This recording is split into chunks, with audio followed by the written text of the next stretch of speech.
بسم اللہ الرحمن الرحیم۔ السلام علیکم جی، میں محمد اکمل ملک اور میرے ساتھ وحید اختر چودھری صاحب۔ ہمارے یہاں نا مسائل کا حل تلاش کرنے کی کوشش نہیں بلکہ ان مسائل کو زیادہ لمبا کیا جاتا ہے۔ پچھلے دنوں ہی چوہے صاحب اور میرا چکر لگا ڈی ایچ کیو ہاسپٹل میں، تو وہاں پہ ایک نیا بلاک بنایا گیا، غلام نبی بلاک۔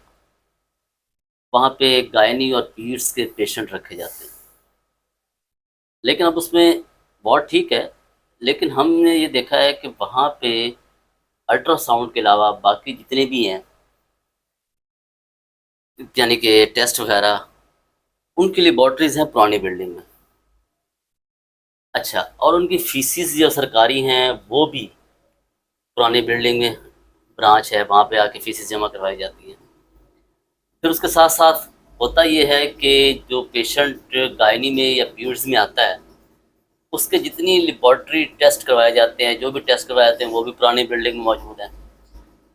اور اگر ہم یہ سفر دیکھیں کہ تقریباً کوئی 300-400-500 میٹر، 400 میٹر تو کم از کم 500 میٹر تو ہوگا، یہ سارا سفر جو ہے وہ پیشنٹ کرتا ہے یا پیشنٹ کے لواحقین کرتے ہیں، بلکہ وہ دونوں انداز میں سفر کرتے ہیں، یعنی کہ اردو میں بھی سفر کرتے ہیں، انگریزی میں بھی سفر کرتے ہیں۔ تو ان کے لیے یہ مسائل ہیں۔ بلڈنگز اچھی بنائی گئی ہیں، لیکن ان چیزوں کو مد نظر نہیں رکھا گیا۔ میرے خیال میں یہ ایک بہت اہم مسئلہ ہے کہ ہم جب دیکھتے ہیں کہ ہم سہولیات کے حوالے سے اور اویئرنیس کے حوالے سے ہمارے یہاں بہت زیادہ کمی ہے۔ پھر سب پہلے تو اس پہ بات کرتے ہیں جی اور اس کے ساتھ پھر ہم بات کریں گے کہ ڈینگی میں ٹیسٹ کی کیا صورتحال ہے اور کون سے ٹیسٹ کے بعد ڈینگی جو ہے وہ فائنلائز ہوتا ہے، لیکن ہمارے یہاں اس کی بھی اویئرنیس کی بہت زیادہ کمی ہے، اور اس وقت ڈینگی کے ڈسٹرکٹ میں کتنے مریض ہیں اس پہ بھی ہم بات کریں گے۔ اچھا ملک صاحب، بہت شکریہ۔ سب سے پہلے تو میں آپ کو یہ بات جو ہم نے شروع کیا غلام نبی بلاک کا اور اس کا پرانے بلاک اور نئے بلاک کے درمیان ڈسٹینس، پرچی کاٹنے والا اس میں فاصلہ، فیسیں جمع کرانے والا وہ فاصلہ، میڈیکل جو فیسلٹی ٹیسٹ لیبارٹری ہے اس کا فاصلہ۔ بدقسمتی یہ ہے کہ نیا بلاک تو بن گیا ہے، لیکن اس کو جسٹ کیسے کرنا ہے یہ کسی کے پاس کوئی پلاننگ نہیں تھی۔ ایک جیسے ہی انہوں نے فوری طور پہ چلانا تھا وہ چلا دیا ہے، لیکن یہ ہے کہ اگر مریض کے لیے سہولت کے لیے اور اس کے لواحقین کے لیے جو اس کے ساتھ ہیں اٹینڈنٹ ہیں، اس کی سہولت کے لیے بالکل ساتھ ہی اتنی جگہ پڑی ہے، وہاں یہ پرچی سسٹم بنا دیا جاتا تو میرا خیال ہے فیسیں بھی وہیں جمع ہو جائیں، فیسیں بھی جمع ہو جاتی، لیبارٹری کے حوالے سے بھی وہاں ہو جاتی۔ اب لیبارٹری ہے پرانے بلاک میں، تمام لیبارٹریز وہیں پہ، ٹھیک ہے نا۔ اب فیس ہے لیبارٹری کے بالکل کارنر پہ، اینڈ پہ ایک فیس ہے، الٹرا ساؤنڈ کی بیچ درمیان کے اندر ہے، دونوں بلاک کے بالکل درمیان میں ہے۔ اب ادھر سے جو پیشنٹ آ رہا ہے وہ بھی وہاں سفر کر رہا ہے، ادھر سے جو پیشنٹ آ رہا ہے وہ بھی وہاں سفر کر رہا ہے، اور وہاں رش اتنا زیادہ ہے، کاؤنٹر صرف ایک ہے۔ کم سے کم 2 کاؤنٹر جو ہے بنائے جائیں تو پیشنٹ جو ہے ایک میل اور فیمیل کے لیے، تو کم از کم جو ہے وہ پیشنٹ جو ہے رش وہاں کم لگے گا اور پیشنٹ جلدی فارغ ہو جائے۔ ویسے ایسے بھی تو ہو سکتا ہے نا، مطلب فرض کریں تمام فیسز جو ہے یہ ایک جگہ ہو جائے، مطلب غلام نبی بلاک میں مسئلہ یہ ہے نا کہ 2 حصے میں بنانا پڑے گا انہیں، کیونکہ جب آرتھو کے اور آئی کے یا میڈیسن کے جو سرجری ہوگی وہ پرانے بلاک میں ہو رہی ہے، ہاں جی ٹھیک ہے، پیڈس کا اور گائنی کا وہ اس طرف ہو رہا ہے، جی تو بالکل یقینی طور پہ یہ 2 بلڈنگز میں تقسیم ہو گئی ہیں۔ ہاں جی اچھا، اگر یہ غلام نبی بلاک کی طرف لے کے جائیں گے تمام چیزیں، تو یقینی طور پہ جو سرجری والے ہیں، وہ والے آرتھو والے ہیں، وہ سفر کریں گے، ٹھیک ہے۔ تو یہ 2 حصوں میں بھی تو کیا جا سکتا ہے، اس کے لیے کوئی ایسا حل بھی تو نکالا جا سکتا جی ہے بالکل نکالا جا جہاں سکتا پہ ہے۔ اتنی بلڈنگز بنا دی گئی ہیں۔ اسے نہیں، بلڈنگ بنانے کی ضرورت نہیں ہے، بلڈنگ موجود ہے، اچھا، صرف عملہ ڈیپیوٹ کرنے کی ضرورت ہے۔ اگر 2-4 آدمی ادھر اور 2-4 ادھر کر دیے جائیں تو دونوں طرف کے مسائل حل ہو سکتے ہیں۔ ادھر کی فیسیں ادھر غلام نبی بلاک میں جمع ہو سکتی ہیں، اور اولڈ بلاک جو ہے وہاں بھی دونوں فیسیں جمع ہو سکتی ہیں۔ صرف 4 سے 5 یا 6 زیادہ آدمی ڈیپیوٹ کرنے پڑیں گے، اس میں سے میل کر لیں، 3 میل کر لیں، 3 فیمیل کر لیں، تو وہ مسئلہ حل ہو سکتا ہے، لیکن بلڈنگ کی ضرورت نہیں ہے۔ مسئلہ یہ ہے کہ حل کون کرے؟ حل کون کرے؟ یہ چھوٹے چھوٹے مسائل ہوتے ہیں جن پہ نا توجہ نہیں دی جاتی، اور اس پہ سب سے اہم چیز یہ ہے کہ وجہ یہ ہوتی ہے کہ دیکھیں یہ ایسے مسائل ہیں جن میں لوگوں کو بہت زیادہ پریشانی کا سامنا کرنا پڑتا ہے۔ فرض کرے ایک گائنی کا پیشنٹ ہے، اس کا اگر آپ نے ایچ بی کروانا ہے، مطلب دوسرے ٹیسٹ کروانے ہیں، تو یقینی طور پہ آپ کو وہاں سے پیشنٹ کا سیمپل بھی لینا ہے۔ اب سیمپل کے لیے پھر ایک نیا مسئلہ ہے کہ وہ وہاں تک آئے گا، پھر مطلب اس طرح جو ہے نا عوام مسائل کا شکار رہتی ہے۔ میرے خیال میں ان چھوٹی چھوٹی چیزوں کو مینیج بھی کیا جا سکتا ہے اور یہ دستیاب وسائل میں مینیج ہو سکتا ہے. یہ مس مینجمنٹ کا ہے. یہ میں سمجھتا ہوں کہ اس کو مینیج کیا جا سکتا ہے. جیسے کوئی اتنا بڑا مسئلہ نہیں ہے, کوئی بڑا یہ اتنا کوئی بڑا مسئلہ نہیں ہے, چیزوں کو مینیج کیا جا سکتا ہے. اور اس طرح ہم دیکھتے ہیں کہ بہت سارے جگہ وہ ایک لمبی کہانی ہو جائے گی, وہ پھر ہم کسی وقت کریں گے کہ ہسپتال کے ڈی ایچ کیو کے مسائل کیا ہیں, غلام نبی بلاک کے مسائل کیا ہیں. لیکن سر دس یہ جو مسئلہ ہے میرے خیال میں اس کو ہم دستیاب وسائل میں بھی مینیج کیا جا سکتا ہے. تو اس پہ جو ہے نا کوشش کی جانی چاہیے. اچھا, پچھلے دنوں تو صاحب یہ ڈینگی کا اور آج کل جو سلسلہ چل رہا ہے کہ ملیریا وغیرہ کا, تو آج ہماری ڈی ایچ او صاحبہ سے بھی ملاقات ہوئی, اس پہ بھی ہم نے ایسے کافی ساری بات کی اور کچھ اویئرنیس کی بھی کمی تھی.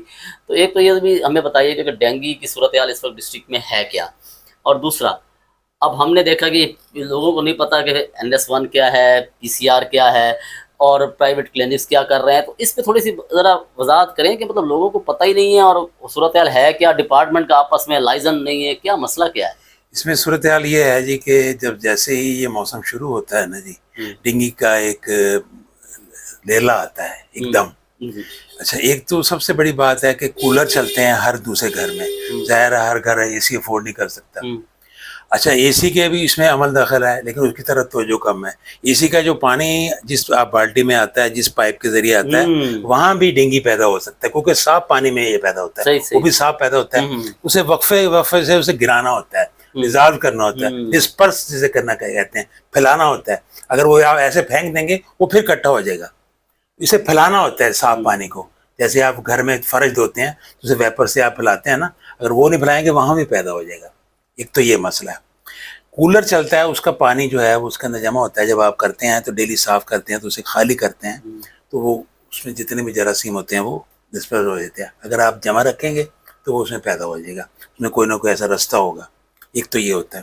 تیسرا یہ ہے کہ ہمارے یہ جو مرضی پورہ, قاسمی کالونی, ببرانا ملہ, مگیانہ کالونی, یہ نئی سبز منڈی کے ارد گرد کا علاقہ, مدنی کالونی, مرضی پورہ شرقی, مرضی پورہ شمالی جو ہے, یہاں پانی کے مسائل اتنے زیادہ ہیں, چھپڑ اتنے زیادہ ہیں, خود ساختہ لوگوں نے وہاں اپنی اپنی نالیاں بنائی ہوئی ہیں, اپنے اپنے تالاب بنائے ہوئے ہیں, ان میں پانی اکٹھا. اچھا, ایک چیز اور بھی تھوڑی سی بات کے ساتھ ایڈ کر دیجیے گا. ہم لوگوں کی عادت ہے کہ ہم اکثر جو ہے نا وہ فرش دھو کے پانی باہر نکال دیتے ہیں. میں وہی بتانا چاہ رہا ہوں آپ کو.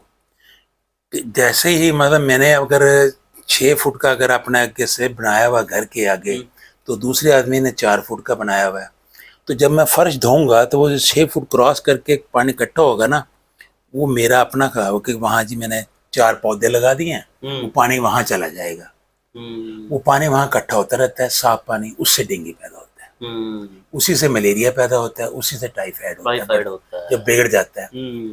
اچھا, اب بدقسمتی یہ ہے کہ میں سمجھتا ہوں کہ میں رائٹ پہ ہوں, ہر میرے ساتھ والا سمجھتا ہے کہ میں رائٹ پہ ہوں, یہ میرا حق ہے. حالانکہ یہ میرا حق نہیں ہے, یہ میں ظلم کر رہا ہوں اپنے ساتھ بھی اور دوسرے محلے والوں کے ساتھ. صحیح کہہ رہے ہیں آپ.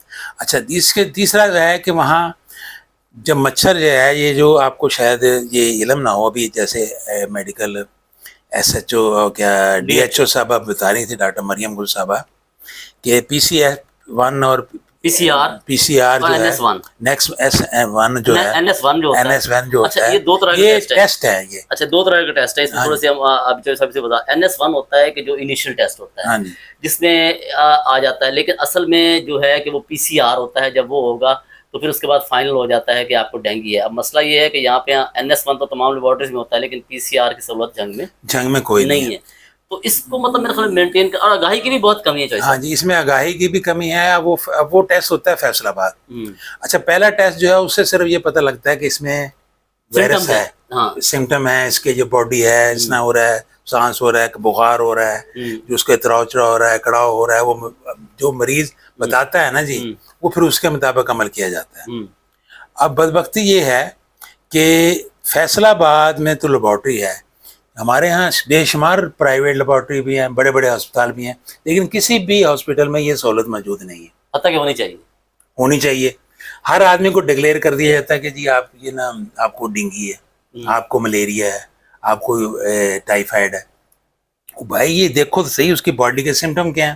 آپ سیمپل بھیجیں, ہزاروں روپے لگتے ہیں, آپ کے کلیکشن سینٹر بنے ہوئے ہیں یہاں پر, چغتائی لیبارٹری ہے, دوسرے لیبارٹریز ہیں, میں سوری کسی کی پبلسٹی نہیں کر رہا, لیکن ایسی لیبارٹریز ہیں جو ان کے کلیکشن سینٹر آپ وہاں بھیج کے کروا سکتے ہیں. لیکن یہ اتنا مہنگا ٹیسٹ ہے کہ ہر غریب آدمی افورڈ بھی نہیں کر سکتا. پھر ہم ڈر کے مارے, ہمیں اویئرنیس نہیں ہے, ہم ہسپتال میں رپورٹ نہیں کرتے. ابھی جیسے انہوں نے بتایا کہ تقریباً 17 سے 18 کیسز جو ہیں آفیشیلی رپورٹ ہوئے ہیں. مثلا اگر کوئی خاتون جو ہے یہاں سے ٹریول کر کے اپنے میکے گئی ہے ملتان, تو جیسے انہوں نے دیکھا کہ شناختی کارڈ جھنگ کا ہے, تو انہوں نے وہ کلک جو ہے وہ جھنگ میں ڈال دیا, کیونکہ اس کا پرماننٹ ایڈریس جھنگ کا ہے, تو وہ بھی جھنگ کے کھاتے میں ڈل گیا. اسی طرح کوئی خاتون باہر سے آئی ہے, تو وہ اس کا شناختی کارڈ جو ہے وہ چیز پاسپورٹ پہ یا شناختی کارڈ پہ لکھا ہوا جنگ, وہ بھی انہوں نے یہاں ڈال دیا ہے. تو یہ پیشنٹ جب ٹریول کرتا ہے تو وہ جس جگہ پہ معائنہ کرواتا ہے یا اسے یہاں ڈائگنوز ہوتا ہے تو اسی کھاتے میں ڈال دیا جاتا ہے. اچھا, یہاں پہ نا میں سمجھتا ہوں کہ مینجمنٹ کی بھی کچھ کمی ہے اور اویئرنیس کی بھی کمی ہے. ابھی جس طرح سے بات کر رہے تھے, ہم آج چونکہ سہولیات کے بارے سے بات کر رہے ہیں کہ اب PCR ٹیسٹ جس نے بتایا کہ بہت کاسٹلی ہے, ایک عام آدمی افورڈ بھی نہیں کرتا. تو میرے خیال میں جہاں پہ دیگر چیزیں ہو رہی ہیں نا, مطلب وہاں پہ اس قسم کی چیزیں ضروری ہیں جو کہ ہمارے یہاں DHQ لیول پہ کم از کم اویلیبل ہونی چاہیے. میرے خیال بالکل ہونی چاہیے.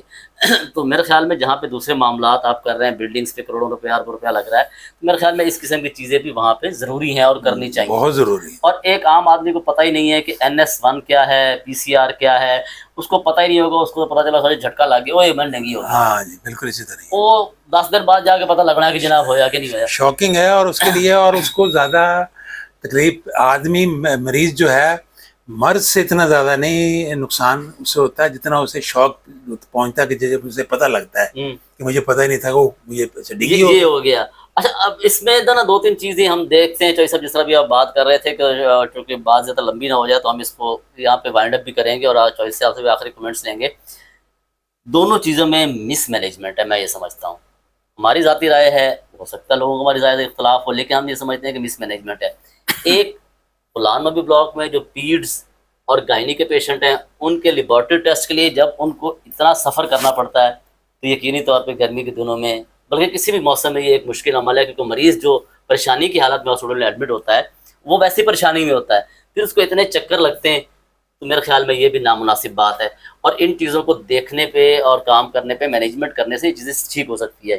دوسری جب ہم بات کر رہے تھے ڈینگی کی, تو بات یہ ہے کہ ڈیفینیٹلی بات ہے, بہت سی پرائیویٹ لیبارٹریز بھی ہیں, بہت سی سرکاری لیبارٹریز بھی ہیں, بہت سارے سرکاری موجود بھی ہیں سینٹرز, لیکن مسئلہ یہ ہے کہ وہاں پہ یہ کمپلیٹ ٹیسٹ نہیں ہو پا رہے, جس کی وجہ سے جو ہے نا ایک ہوا سا برقرار رہتا ہے, اور وہ ہوا جو ہے وہ انسان کو پریشانی کا سبب بنتا ہے. تو یہ سب اس کو کیسے ٹھیک کیا جا سکتا ہے؟ اس میں سر تھوڑی سی ایک تو آگاہی مہم شروع کی جائے, اداروں کی جانب سے بھی اور کمیونٹی کی جانب سے بھی, ہمارے میڈیا کے دوستوں کی طرف سے, علماء اکرام کی طرف سے, مسجدوں میں خطبات میں, جمعہ کے خطبات میں, محلوں میں اعلانات کرائے جائیں, میڈیا میں, سوشل میڈیا پہ زیادہ مہم چلائی جائے. جو ہمارے ذمہ داران ہیں ان کی طرف سے ویڈیوز پیغام آئیں, وہ مکمل بتائیں لوگوں کو کہ کیسے ابتدائی علامات ہوتی ہیں اور پھر جو بڑھ جاتی ہیں اس کے علامات کیا ہوتی ہیں, اس کے کون کون سے ٹیسٹ ہونے چاہیے, یہ ساری ہمیں مینیج کیا جا سکتا ہے. یعنی کہ تھوڑی سی کوشش سے یہ دستیاب وسائل میں چیزیں مینیج ہو سکتی ہیں, اور میرے خیال میں اس پر اداروں کو بھی اور بطور معاشرہ ہمیں بھی کام کرنے کی ضرورت ہے. مجھے جو صاحب اجازت دیجیے, اللہ حافظ.